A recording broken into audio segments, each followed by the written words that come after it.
Bonjour à tous, c'est une joie pour moi de vous retrouver aujourd'hui pour cette dernière émission de la semaine. Notre thème du jour est comment recevoir la consolation divine.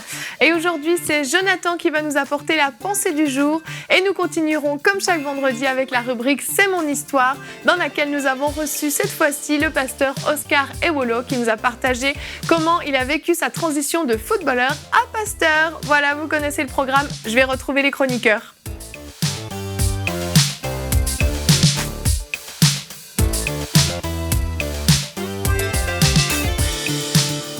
Bonjour tout le monde. Bonjour, salutations Hélène. Ça va bien ce vendredi? Très bien. La semaine passe vite. Hein. La semaine passe très vite, oui, elle passe vite. Bon, heureusement, des fois, ça passe vite. Hein. On est content que le week-end arrive.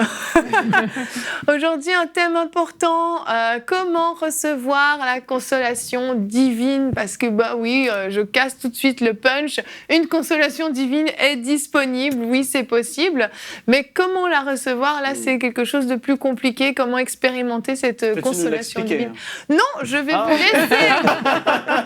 Donc Frank, je vous rappelle votre rôle en tant que chroniqueur d'expliquer ce que je n'explique pas. Merci beaucoup. Et pour l'expliquer, justement, on va commencer avec la pensée du jour.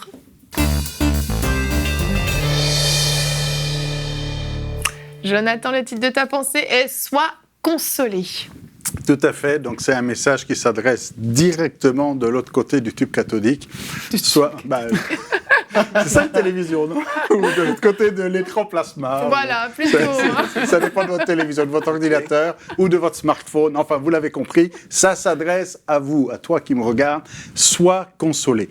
Ne reste pas dans une frustration, une tristesse, c'est quelque chose de lourd. La volonté de Dieu, c'est que tu sois consolé aujourd'hui. En fait, l'idée de la pensée est venue qu'il y a quelque temps, je faisais une recherche de vocabulaire sur mon ordinateur, dans mon logiciel de Bible. Je ne sais plus d'ailleurs pourquoi je cherchais ça, mais je cherchais le mot consolation et avec tous les mots qui vont autour, consoler, consolateur. Et je me suis rendu compte que ça venait plus de 100 fois dans la Bible. Je dis, mais là, ça commence à être important. Et si le mot revient aussi souvent, c'est parce que le thème est important pour Dieu. Si dans la parole de Dieu, on retrouve le mot aussi souvent, c'est parce que Dieu veut consoler, et je me base sur le psaume 71, verset 21, dans la Bible en français courant, ça dit « Une nouvelle fois tu me consoleras, tu me rendras mon honneur ». Et il y a toute une liste de versets, et puis sur la page du site Enseignez-moi, vous aurez la liste des versets. L'apôtre Paul va dans le même sens en disant que Dieu même est le Dieu de toute consolation, pas seulement d'une consolation de temps en temps, mais de toute consolation. Dans 2 Corinthiens, chapitre 1er, verset 3, il dit « Béni soit Dieu, le Père de notre Seigneur Jésus-Christ, le Père des miséricordes et le Dieu de toute consolation. » Et il continue, il dit qu'il nous console, donc on a consolation, il nous console dans toutes nos afflictions, pas dans certaines, dans toutes nos afflictions, afin que par la consolation dont nous sommes l'objet de la part de Dieu, nous puissions consoler, je ne sais pas si vous avez compté là les mots consoler, consolation, ça commence à faire beaucoup, mais toute consolation, dans toutes les afflictions, il y a une consolation pour toi, afin que, à ton tour, tu puisses consoler ceux qui se trouvent dans l'affliction, car de même que les souffrances de Christ abondent en nous, de même notre consolation abonde par Christ. Donc il y a un effet de « tu es consolé » pour pouvoir être à ton tour une source de consolation. Donc c'est sûr, c'est clair, il n'y a pas à douter aujourd'hui, il y a un plan de consolation pour toi. Dieu veut te consoler, quelle que soit la peine, quel que soit le chagrin, quelle que soit la misère, le Père veut vous consoler. Et pour ce faire, il y a tout un arsenal, il y a toutes sortes d'outils. Premièrement, c'est le Père lui-même qui console. Il est le Dieu qui nous console. 2 Corinthiens 1,4, Dieu nous console dans toutes nos afflictions. Et on a la même chose avec le Fils qui nous console dans Philippiens 2,1. Les deux font une œuvre de consolation. 2 Thessaloniciens, ça fait beaucoup de versets, mais vous pouvez prendre des notes, sinon vous mettez pause et puis vous revenez. 2 Thessaloniciens 2,16, que notre Seigneur Jésus-Christ lui-même et Dieu notre Père qui nous a aimés et qui nous a donné par sa grâce une consolation éternelle et une bonne espérance, console, et là le verbe est conjugué au pluriel, c'est le Père et le Fils qui consolent vos cœurs et vous affermissent en toute bonne œuvre et en toute bonne parole. Le Père, le Fils veulent consoler votre cœur. Les Écritures, la parole de Dieu aussi console. C'est une parole de consolation. Romains, chapitre 15, versets 4 et 5. Tout ce qui est écrit d'avance, elle a été pour notre instruction, afin que par la patience et par la consolation que donnent les Écritures. La consolation que donnent les Écritures. Si aujourd'hui quelqu'un a besoin de consolation, c'est auprès du Père, c'est auprès du Fils et c'est auprès des Écritures que tu trouveras une consolation. Et évidemment, encore, l'Esprit Saint est appelé le consolateur. Jésus lui-même l'appelle le consolateur. C'est lui qui console aussi, celui que le Père envoie dans le nom du Fils, qui enseignera toutes choses et qui rappellera ce que Jésus nous a dit. Son action prophétique, eh bien, console de la même manière celui qui prophétise parle aux hommes, dit l'apôtre Paul aux Corinthiens, celui qui prophétise au contraire parle aux hommes, les édifie, les exhorte, les console. Donc par l'Esprit, celui qui prophétise console, il y a une œuvre de consolation par l'Esprit. Alors bref, puisqu'il faut être bref, vous l'avez compris, il y a une consolation pour vous, quelle que soit la peine, même le deuil, même la plus lourde des tristesses et des drames par lesquels vous pouvez passer, il y a une consolation. L'apôtre Paul dit aux Thessaloniciens, consolez-vous donc les uns les autres, et nous sommes appelés à nous encourager à la consolation, à nous consoler les uns les autres, et c'est ce que nous faisons aujourd'hui. Concernant les souffrances de la vie chrétienne, si vous passez par des temps difficiles, on est là et on doit s'encourager et se consoler, quel que soit notre état. La consolation, c'est une action fraternelle. On se console les uns les autres. Et il y a beaucoup d'exemples là-dedans, que ce soit l'apôtre Paul lui-même qui a été consolé par Tite ou par Justus ou par Onésiphore, et les références sont sur le site. Alors, en conclusion, soyez dans la joie. Parce que la consolation amène la joie.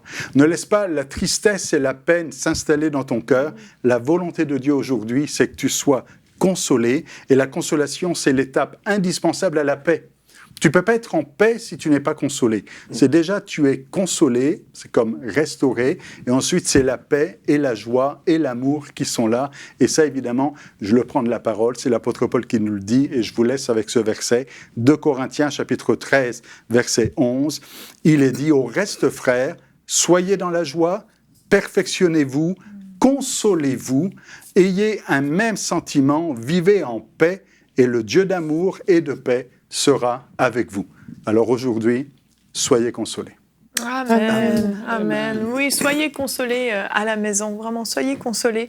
C'est disponible, une consolation divine, c'est quelque chose auquel on ne pense pas tant qu'on ne passe pas par un moment de deuil, un moment de deuil parfois proche, parfois éloigné, une grande épreuve, un grand moment de solitude. On a besoin d'être consolé. Tout à coup, là, si on n'a pas été enseigné sur ça, on ne sait pas que c'est disponible. Il y a peut-être des gens qui nous écoutent qui n'ont peut-être même jamais pensé que c'était possible, qui pensaient qu'ils allaient devoir porter ce deuil toute leur vie sur eux. Certaines épouses ou maris qui ont perdu leur femme, leur mari à des années, qui disent je vais devoir porter ce chagrin, ce fardeau sur moi toute ma vie. Aujourd'hui, sachez-le, non, vous n'êtes pas obligé de porter ce deuil toute votre vie. Certes, on n'oublie pas, on n'oublie pas la douleur, on n'oublie pas la perte qu'on a, mais on peut être consolé surnaturellement, c'est extraordinaire. Ouais. Il y a une grâce aussi pour l'enfant de Dieu, justement. Si on passe à travers une épreuve, un deuil, comme tu viens d'exprimer, si on se rappelle que le prophète Ésaïe a mentionné que Jésus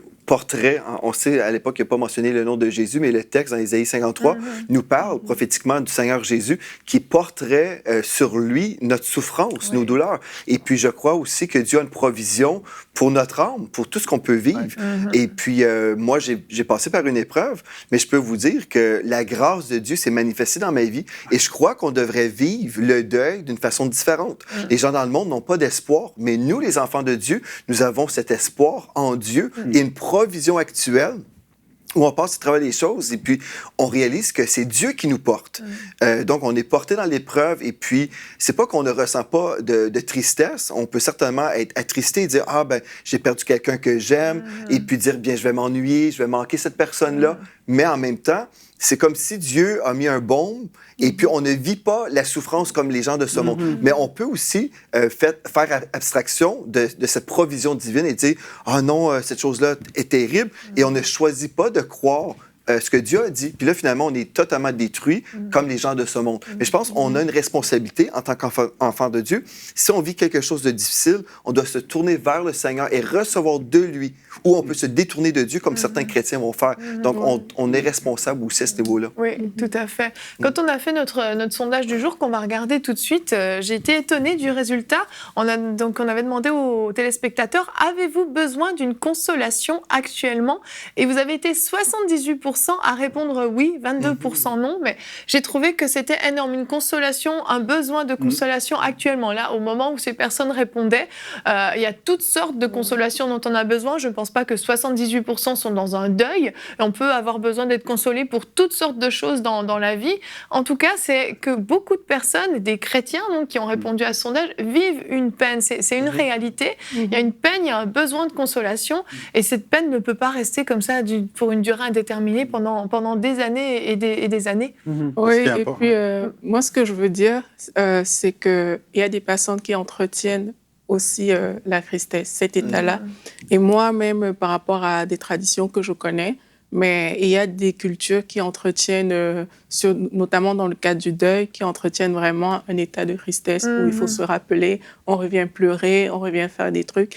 Et vraiment, ça, je pense que c'est quelque chose qu'il faut bannir. C'est que l'épreuve, à un moment ou à un autre, elle va arriver. Ça, c'est un fait, en fait, par rapport à la vie de chaque personne. Chaque personne est appelée à passer par l'épreuve. Mais maintenant, il faut vraiment comme se préparer pour pouvoir vivre l'épreuve d'une autre manière. Pas en la subissant, mais vraiment en la vivant d'une autre manière. Et cela se fait, comme le pasteur Jonathan l'a dit, par la parole de Dieu, par le Saint-Esprit qui est le consolateur, par Jésus-Christ. Il n'y a pas un autre moyen de le faire. Maintenant, c'est sûr que ça fait mal. Ça ne veut pas dire qu'on doit enlever tous nos sentiments, on doit les laisser de côté. Ça fait mal, mais on ne doit pas se retrouver dans le cas où on entretient la douleur. Il faut toujours qu'on puisse se dire « Seigneur, c'est toi mon consolateur. Là, je ne me sens pas bien, là, j'ai mal et ça ne va pas dans mon cœur, dans mes émotions, mais tu es mon consolateur. » Et je pense que si on fait appel à Dieu de cette manière-là, mais Dieu saura nous mettre ce baume sur le cœur, dont Pasteur Joël parlait, qui au final va faire toute la différence. Mais si on reste dans « j'ai besoin de consolation », si on subit, mais on risque vraiment de se retrouver Christ tout le temps. Quoi. Et vous tous les deux, vous savez de quoi vous parlez. Hein. Vous avez vécu un deuil tous les deux il n'y a pas si longtemps que ça. Vous l'avez vécu, j'étais à vos côtés, donc je le sais. Et j'ai vu la consolation divine s'installer dans vos cœurs. Ce n'est pas pour autant, comme vous l'avez dit, que vous n'avez pas été peiné, que ça ne vous a pas fait de la peine, de la tristesse, mais j'ai vraiment vu cette consolation divine qui s'est installée en vous. Donc, c'est disponible pour vous, mais c'est disponible pour chacun d'entre nous, en fait. Ça, et c'est très important aujourd'hui que ceux qui nous écoutent soient convaincus que la consolation, elle est pour eux aussi. Oui. Que quelqu'un ne dise pas « Ah oui, mais là, bon, il y avait une consolation pour lui, pour elle, mais pas pour moi. Ce que je vis, c'est trop. » Non, quelle que soit la douleur, le degré de souffrance, la consolation de Dieu, c'est Dieu. C'est Dieu qui console. C'est sûr. Si on réalise que c'est le Dieu de l'univers, le Dieu tout-puissant, mais sa consolation, elle est plus forte que tout le chagrin par lequel tu peux passer. Moi, je vais apporter un autre angle là-dessus, Evelyne, un peu, parce que citer des gens qui ont fortifié l'apôtre Paul. Puis même si quelqu'un a besoin de consolation, cette personne-là peut être utilisée par Dieu pour apporter une consolation dans la vie de quelqu'un. Parce que Onésiphore, comme que tu as cité, j'avais étudié Onésiphore. Tu n'entends pas souvent dans la Bible? Non, mais je connais son nom. Je connaissais Onésiphore. Onésiphore. Et puis, c'est ça, quand tu regardes le texte, en fait, et quand l'apôtre Paul, il dit « il m'a souvent consolé c'est-à-dire qu'il lui a donné un second souffle. Il lui a aidé à respirer. Il l'a rafraîchi. Tu imagines l'apôtre Paul, qu'est-ce qu'il vivait? Se faire lapider, cracher dessus, ridiculiser. Tu te dis, oui, il aurait pu s'apitoyer sur lui-même. Mais il y a eu des gens qui se sont levés, qui ont su être la personne qui l'a consolé, qui l'a relevé. Puis je crois vraiment que Dieu veut utiliser des personnes. C'est très puissant que c'est apporté. Prophétiquement, la prophétie, elle va justement exhorter, elle va consoler. Tu peux recevoir une parole pour quelqu'un, une prophétie pour quelqu'un, l'appeler. J'ai reçu quelque chose pour toi, je veux t'encourager, j'ai une parole, une prophétie de la part de Dieu. Tu vois, ça va apporter une consolation dans la vie des gens. Il y a vraiment on est appelés à faire ça les uns pour les autres. C'est tellement important. Parce que s'il n'y a pas la consolation, on est bloqué. Et la consolation est nécessaire pour pouvoir rentrer dans ce que Dieu a Oui, c'est ça, exactement. Une des choses, par exemple, pour sortir aussi du deuil, comme tu viens de dire, Frank, tu peux semer dans ta souffrance, tu fais une semence de consolation dans la vie de quelqu'un d'autre au lieu de se morfondre sur soi-même. Et puis, je me souviens de l'histoire de Evelyn Roberts, l'épouse de Oral Roberts. Ils ont vécu une grande tragédie dans leur famille. Je me souviens plus si c'était la fille ou le fille, mais ils ont perdu un enfant et puis les petits-enfants dans un accident de voiture. C'était terrible et tragique. Et la même journée, Dieu lui a dit, tu vas aller à la télévision et tu vas encourager les gens qui sont dans la souffrance. Et puis elle ne voulait pas faire ça parce qu'elle souffrait elle-même, mais Dieu lui a dit, tu dois semer dans ta souffrance pour récolter une consolation. Donc des fois, peut-être on doit prendre un pas comme ça et justement sortir de notre...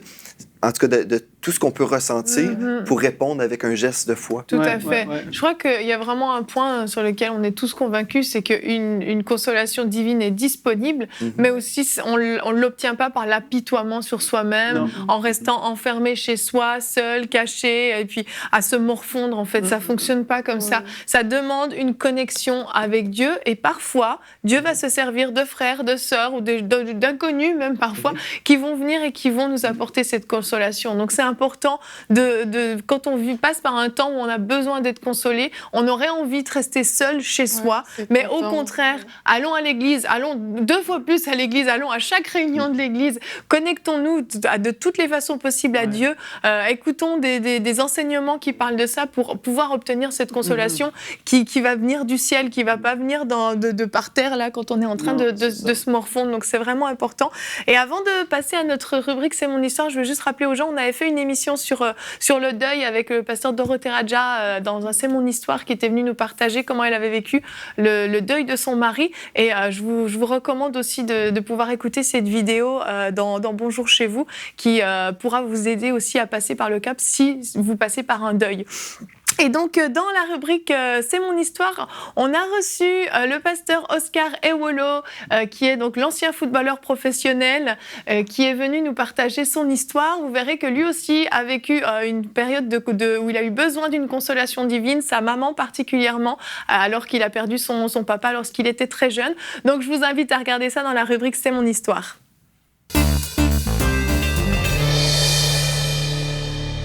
Et on se retrouve pour la rubrique C'est mon histoire. Et aujourd'hui, j'ai un invité qu'on aime beaucoup, qu'on connaît bien avec mon mari, le pasteur Oscar Ewolo. Bienvenue dans cette rubrique.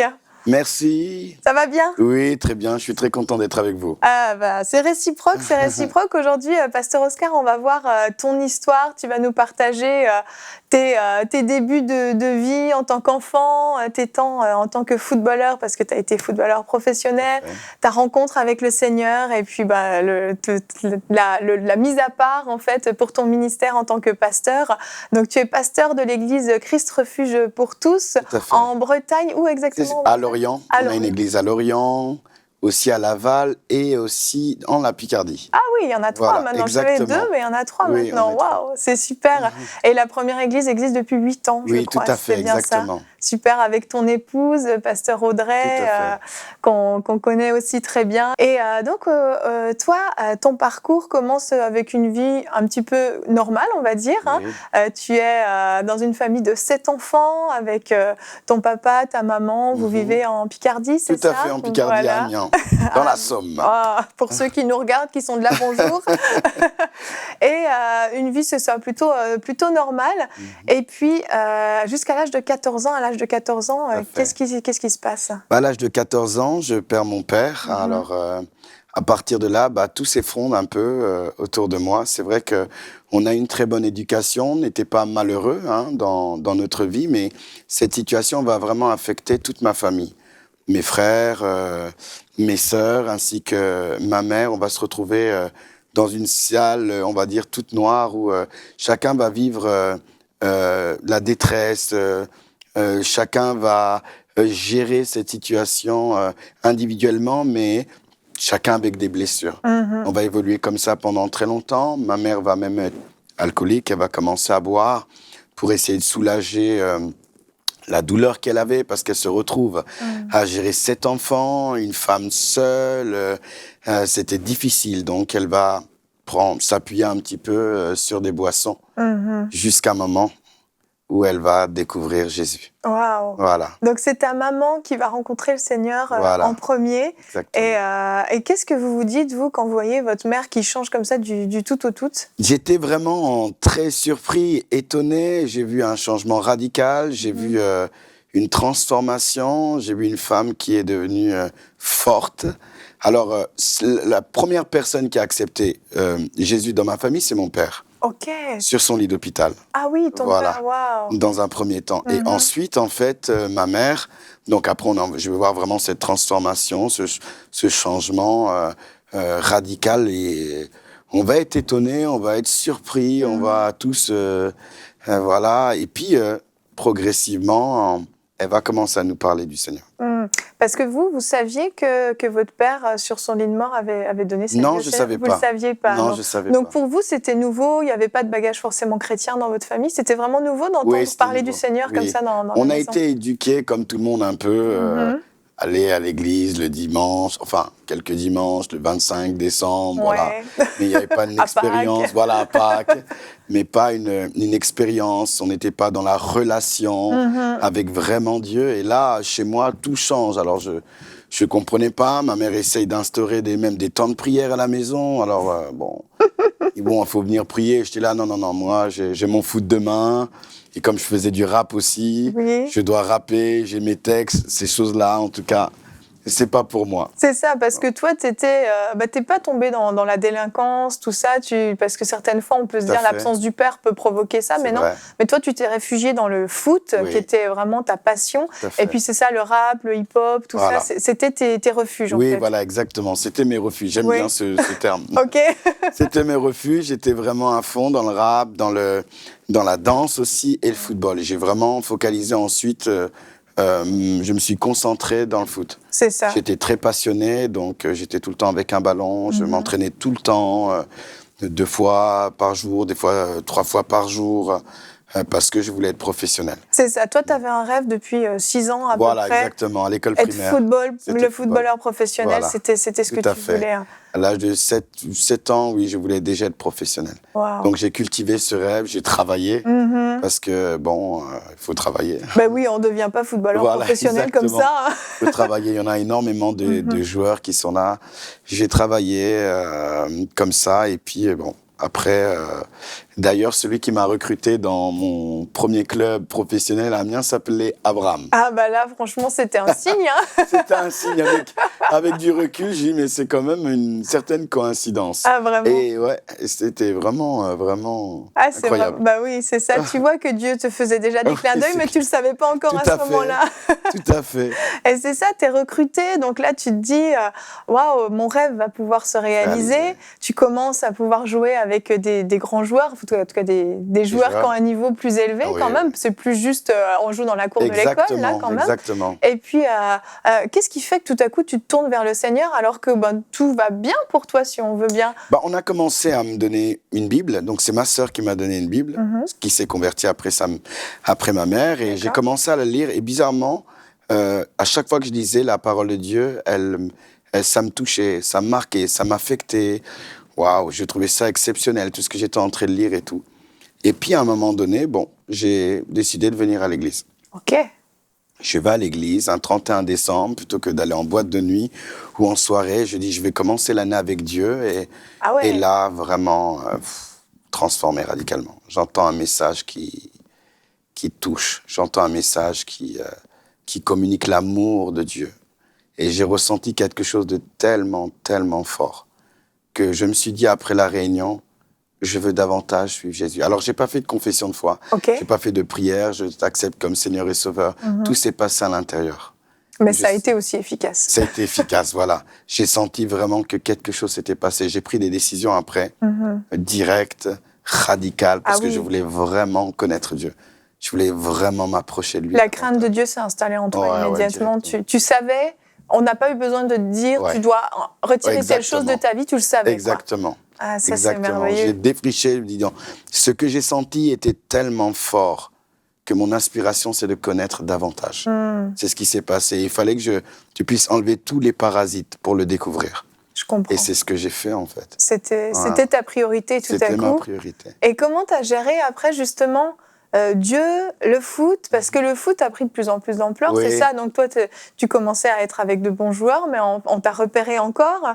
Et tu as commencé à jouer avec quelle équipe quand tu as joué en professionnel? En fait, j'ai commencé en professionnel à Amiens. Mais ce qui s'est passé, c'est que 6 mois après ma conversion, j'ai signé pro. J'étais stagiaire pro.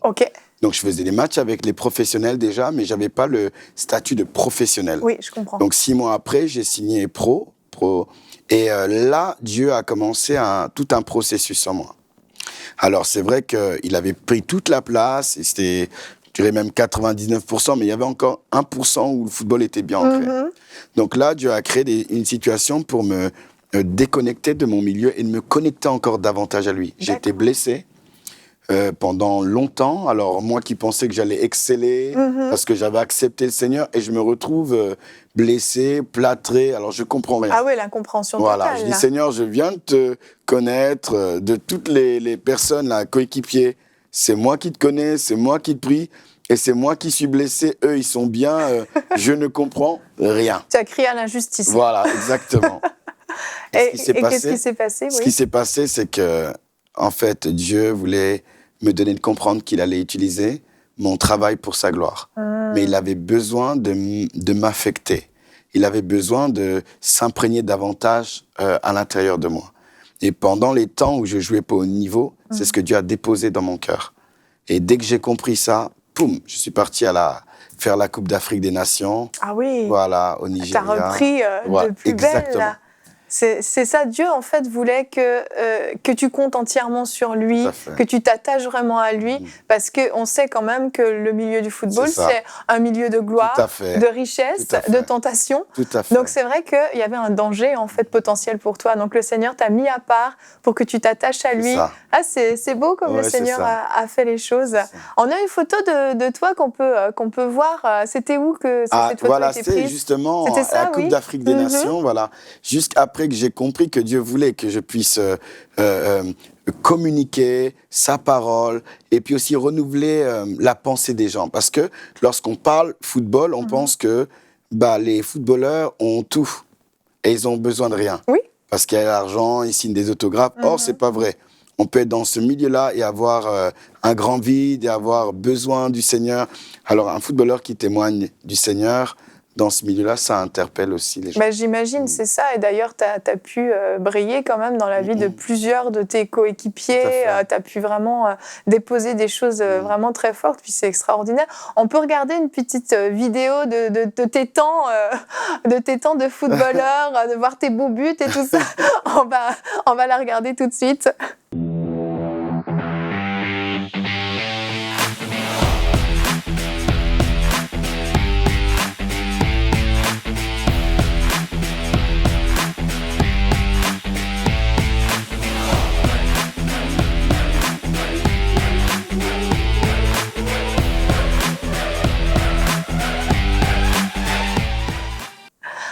Et donc on voit que t'étais plutôt doué quand même. Ça va, je marquais pas beaucoup de buts, je récupérais beaucoup plus les ballons parce que j'étais un milieu défensif, il faut courir et puis récupérer les ballons, c'est un petit peu... Ah, mais c'est important quand même dans l'équipe, c'est important quand même. Tu as été capitaine d'équipe pendant longtemps aussi, et là tu as pu vraiment imprégner justement les joueurs avec des pensées valorisantes, encourageantes. Comment tu fonctionnais avec eux? J'utilisais les paroles de notre Seigneur sur la foi, sur la confiance, sur la complémentarité. Ils le savaient que c'était des choses de la Bible que tu leur disais? En tout cas, mon identité était très visible partout où j'étais, dans chaque club.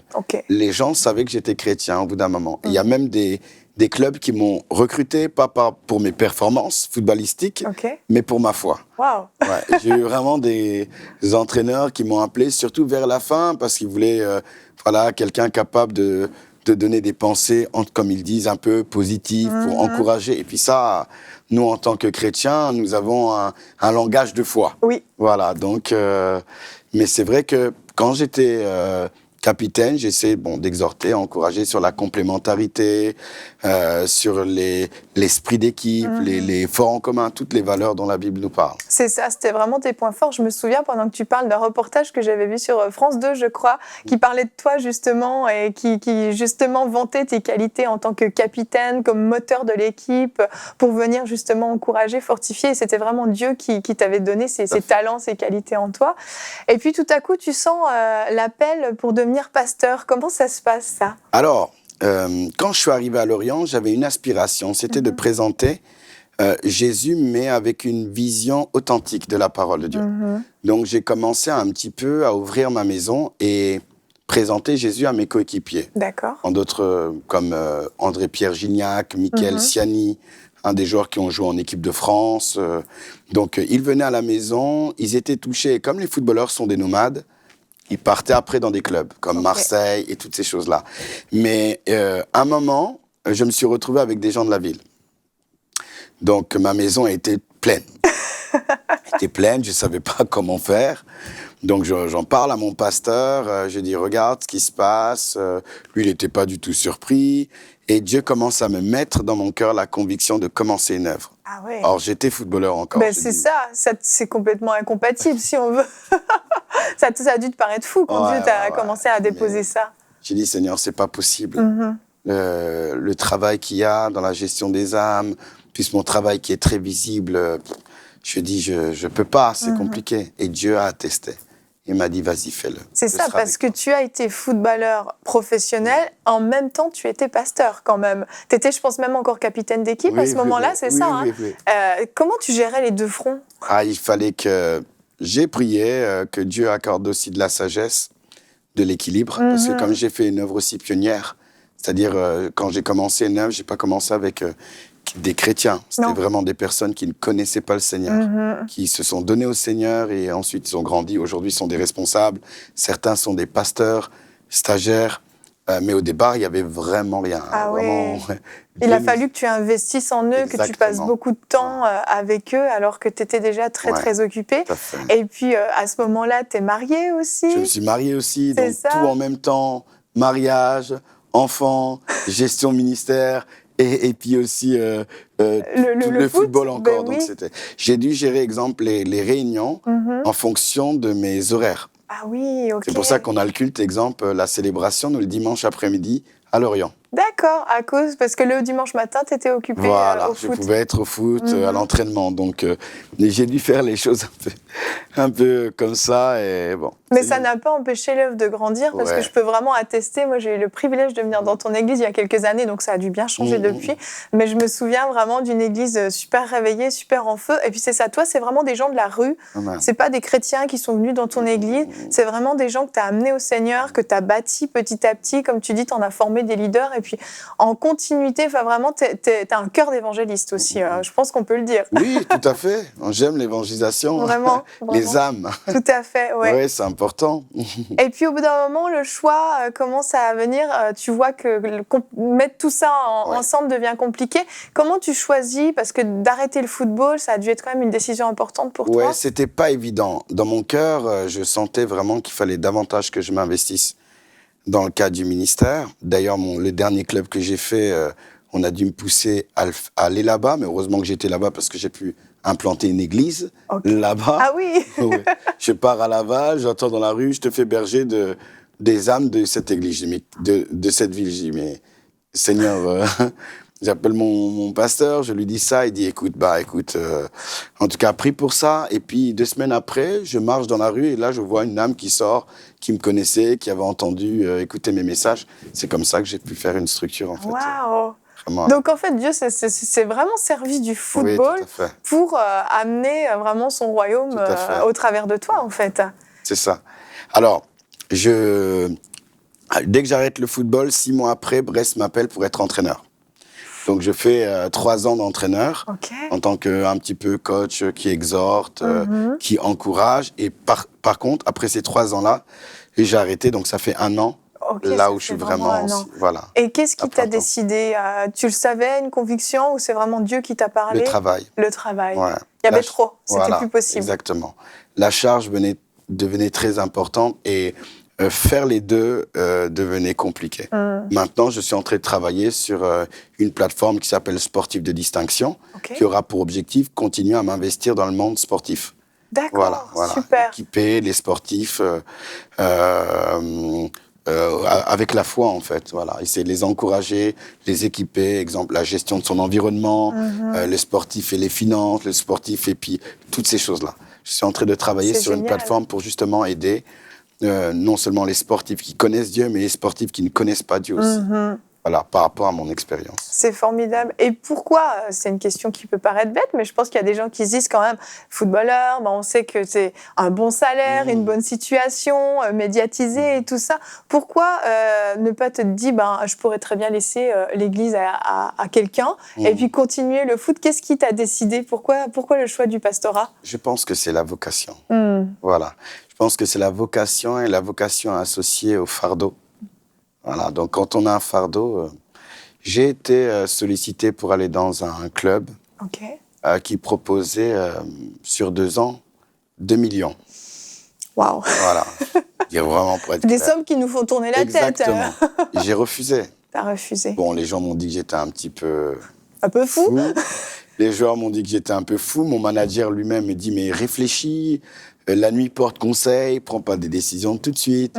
Et je lui dis à mon agent, tu sais, quand j'ai signé avec toi pour que tu t'occupes de mes affaires, je t'ai dit qu'il était possible que moi j'aille à contresens. Ah oui. Voilà, parce que je ne marche pas selon les critères un petit peu de tout le monde, la société. Donc, j'ai refusé parce que c'est une question de vocation. C'est ça. C'est une question de fardeau. Et puis, on est heureux, pas parce qu'on a de l'argent, on est heureux parce qu'on est en Jésus et parce qu'on est là où Dieu veut.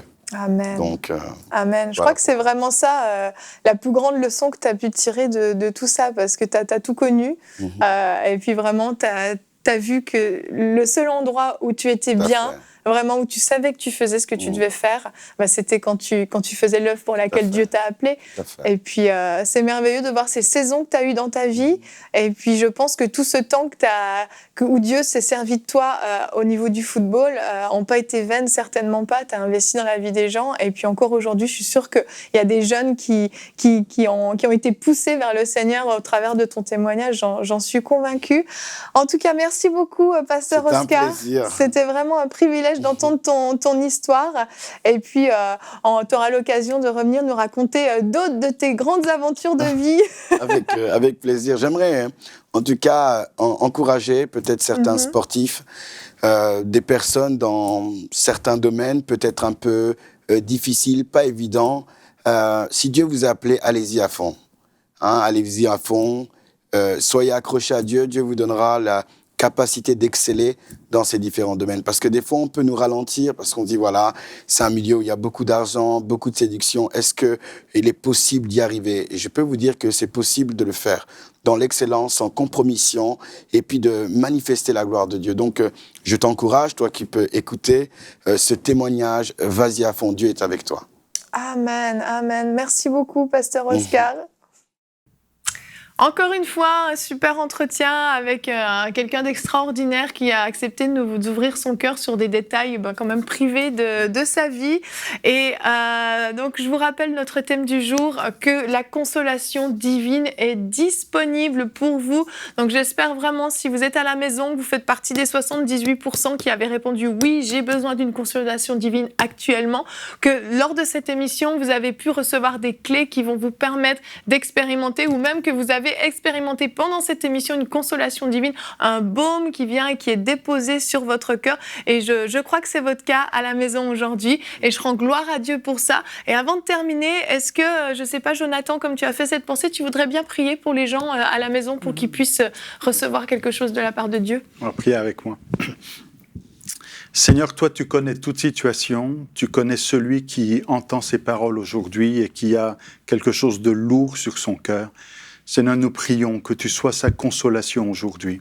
Seigneur, que personne ne retienne la tristesse, que personne ne garde, que personne ne s'enferme et ne s'emprisonne, mais qu'au contraire, on puisse laisser ta parole, ton esprit, ta présence, amener une consolation, amener une réparation, amener une joie et une paix.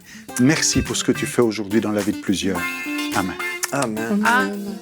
Gloire à Dieu. Je crois vraiment que vous avez reçu aujourd'hui et que vous êtes associés à la prière de Jonathan. Et on va se retrouver la semaine prochaine pour encore des émissions formidables où Dieu va vous bénir. Merci à tous pour cette émission. Bon week-end et